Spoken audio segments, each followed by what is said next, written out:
Մենք հայերս եղել ենք մարդկության արարող նախազգը, սակայն ոչ բոլորը գիտեն այդ իրականության մասին։ Մեր էությունը մնացել է նույնը, բայց մատնվել է մոռացության։ Մենք բոլորս պետք է մեր ներսում արթնացնենք մեր արարչական էությունը, որպեսզի կարողանանք աշխարհում տիրած բացասական աշխարհակարգը վերացնենք և կրկին արարենք դրականը, որը եղել էր հազարավոր տարիներ առաջ։ Երբ երկրի ջերմաստիճանը բարձրացավ, հյուսիսային սառույցները հալվեցին,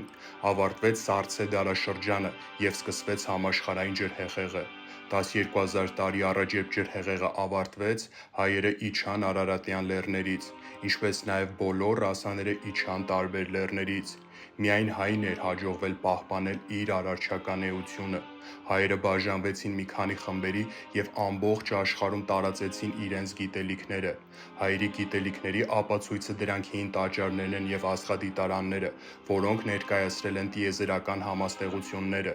Ամենահին կառույցները Քարաունջի աստղադիտարանն է և Պորտասարի հնավայրը։ Բարեբախտաբար, Քարաունջի աստղադիտարանը գտնվում է ներկայիս Հայաստանի տարածքում։ Հենց այս առիթով կազմակերպում ենք մեծ տուր դեպի Քարաունջ, որտեղ մանրամասն կծանոթանանք աստղադիտարանի պատմության և հին հայերի ապրելակերպի մասին։